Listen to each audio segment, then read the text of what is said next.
जय महाराष्ट्र मंडळी, राज्याच्या राजकारणातून अतिशय एक महत्त्वाची बातमी, ऐतिहासिक निर्णय। एकनाथ शिंदेंना जोरदार धक्का, तर उद्धव ठाकरे यांचं आता राज्य सुरू। शिवसेना पुन्हा मातोश्रीकडे, खरी शिवसेना कोणाची हे झालं स्पष्ट। या निर्णयाने एकनाथ शिंदेंना जबर धक्का बसलेला आहे। तसेच उद्धव ठाकरे यांना अतिशय मोठा दिलासा मिळाल्याने शिवसैनिक हा जबरदस्त जल्लोष व्यक्त करायला लागला आहे। नेमकं काय झालंय आणि राज्याच्या राजकारणात कसा भूकंप झालेला आहे ते आपण सविस्तर बघणार आहोत। चॅनलवर जर तुम्ही नवीन असाल तर चॅनल सबस्क्राइब करून बेल आयकॉन प्रेस करा। तर आपण सुरुवात करूया। सुप्रीम कोर्टात गेल्या 1.5 ते 2 वर्षापासून खरी शिवसेना कोणाची यामध्ये अनेक दिवसापासून लढाई सुरू आहे। सुप्रीम कोर्टाने स्पष्ट शब्दात सुद्धा जे काही अप्रत्यक्षरित्या सांगितलं होतं, राहुल नार्वेकर हे विधानसभा अध्यक्ष असताना त्यांना अधिकार नसताना त्यांनी घेतलेले निर्णय हे कसे चुकीचे आहेत आणि उद्धव ठाकरे यांच्यावर कसा अन्याय झालेला आहे ते आपण सविस्तर यामध्ये बघूया। भाजपाने शिंदेंना 2022 मध्ये जे बंड केल्यानंतर मुख्यमंत्री पद दिलं होतं, पण आजचं जे काही सुप्रीम कोर्टात लढाई चालू आहे त्यामध्ये एकनाथ शिंदे यांचा गट बॅकफुटवर गेल्यासारखं दिसत आहे। ज्यावेळी ते मुख्यमंत्री होते त्यावेळी भाजपाने त्यांचा वापर करून ठाकरेंची शिवसेना कमजोर करायचा प्रयत्न केला। भाजपाने अनेक स्क्रिप्ट लिहून दिल्या आणि ठाकरेंविरोधात बोलायला सांगितलं।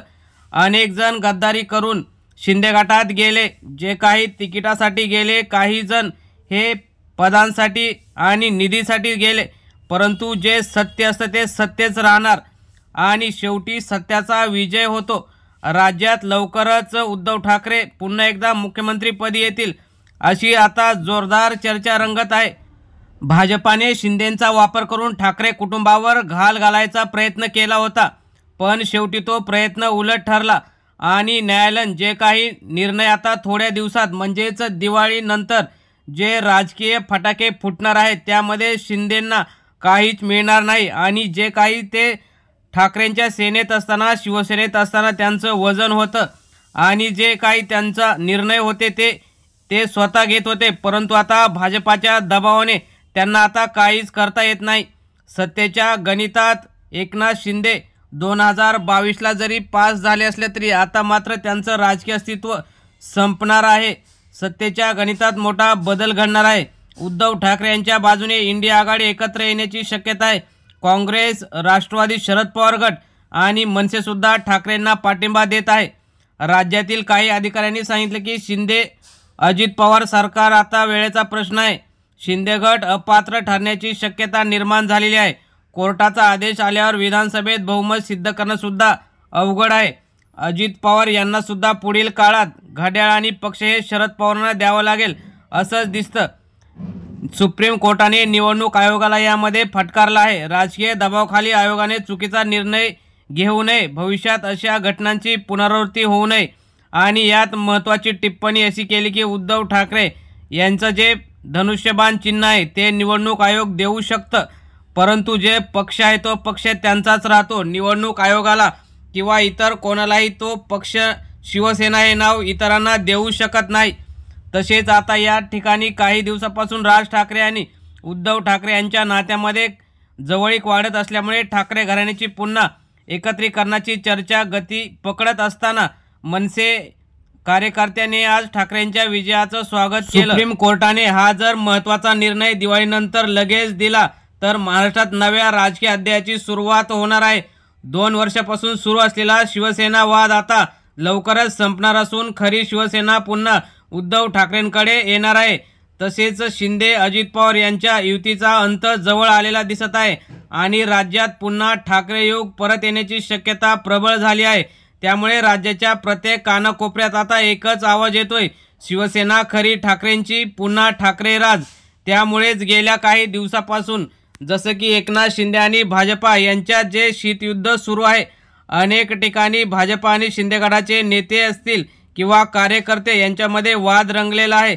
अनेक शिंदे गटाच्या नेत्यांनी म्हटलं आहे की आज जी भाजपाची एक हाती जवळजवळ सत्ता आहे ती फक्त शिंदे गटामुळे आहे। कारण एकनाथ शिंदे मुख्यमंत्री झाल्यानंतर त्यांच्याच आशीर्वादाने पुन्हा सत्ता मिळाली असं नेत्यांचं म्हणणं आहे। परंतु यामुळे भाजपाचा युगो दुखावल्याने आता शिंदे गटाला धडा शिकवण्याची तयारी भाजपा करत आहे।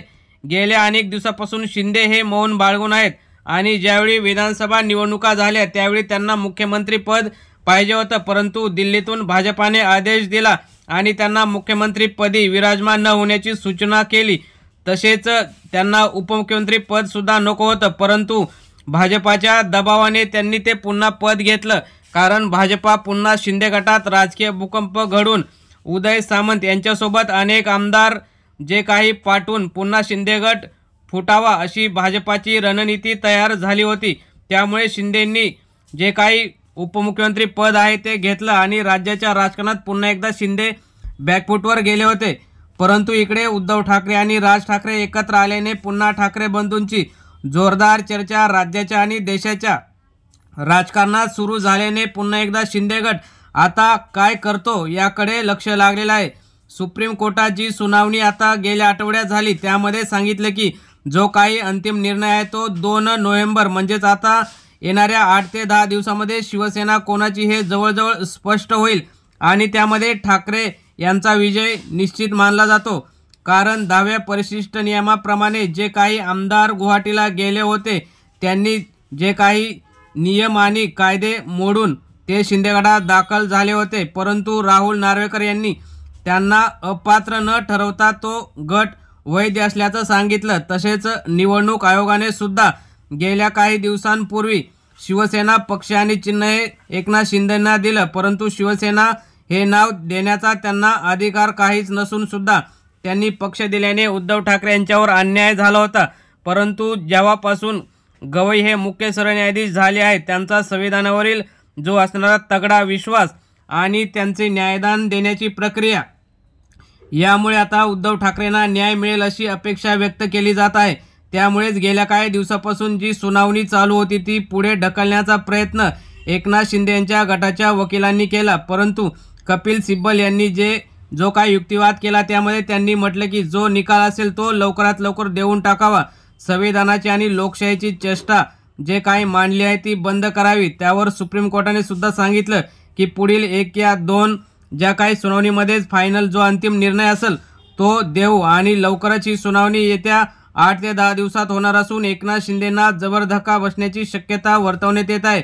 यामध्ये त्यांचे जे आमदार आधीचे आणि आताचे जे निवडून आलेत त्यांना एकतर भाजपामध्ये विलीन व्हावं लागेल किंवा अपात्र व्हावं लागेल। त्यामुळे आता येणाऱ्या या काळात एकनाथ शिंदेंना जबर धक्का बसून ते भाजपात विलीन होण्याची शक्यता वर्तवण्यात येत आहे। आणि शेवटी एकच चर्चा राहते की हिंदुत्वासाठी केलं की स्वतःच्या मुख्यमंत्री पदासाठी हे शिंदेंनी केलं। मित्रांनो, तुम्हाला काय वाटतं? तुम्ही सुद्धा तुमच्या प्रतिक्रिया कमेंटमध्ये नक्की व्यक्त